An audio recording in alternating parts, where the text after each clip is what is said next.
Découverte de la chanson a eu encore une idée de... C'est vous autres qui allez la rendre géniale ou une idée folle, qui se voulait en premier lieu une activité d'autofinancement. On a oublié ça pour la première édition, parce qu'il faut faire nos preuves avant.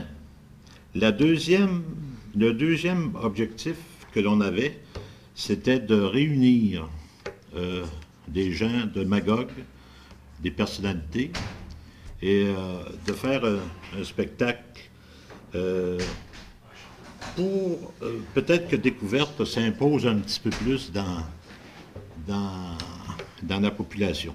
Monsieur Gosselin, aujourd'hui, on vient de lancer officiellement Magog en chanson, cette première édition. Qu'est-ce que Magog en chanson?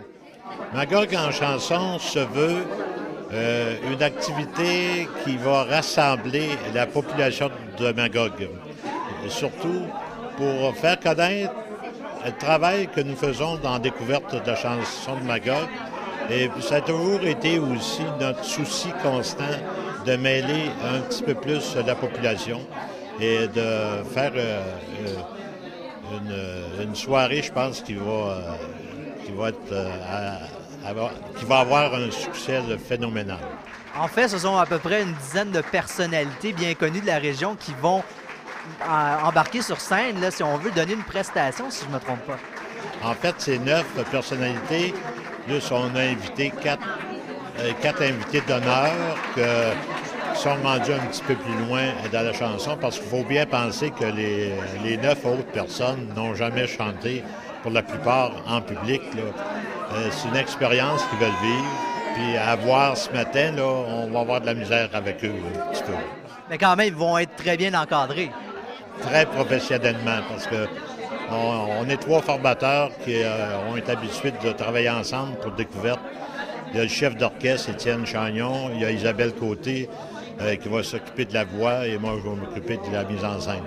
Cette valeur qu'on n'aurait pas pu voir aujourd'hui dans quel état ils pouvaient chanter et les voir le 29 mars, mais on est sûr qu'on va réussir quelque chose de très bien. Donc, c'est sûr qu'Alain m'a dit, possiblement, je vais chanter.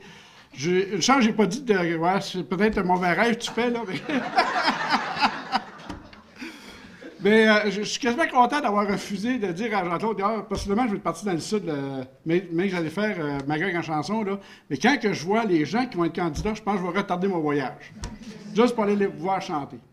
Parce que je pense que c'est une belle expérience d'aller vivre. Puis c'est sûr que j'avais dit à Alain, j'aimerais ça que tu chantes une petite chanson matin pour voir la différence rendue au mois de mars.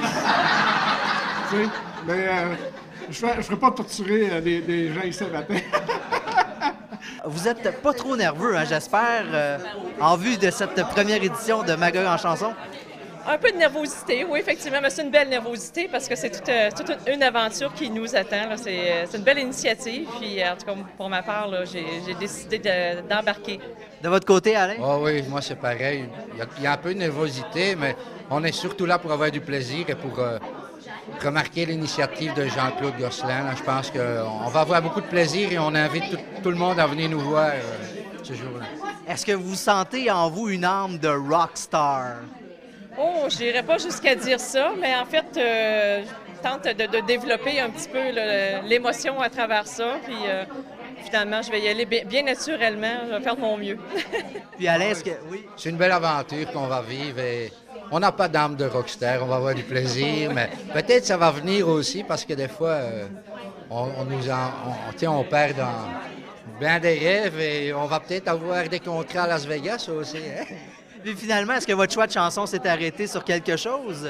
Bien, j'ai déjà une bonne idée, mais ça va se concrétiser dans les prochains jours. Moi, c'est pareil. Là. On a des idées, mais le choix définitif n'est pas fait encore.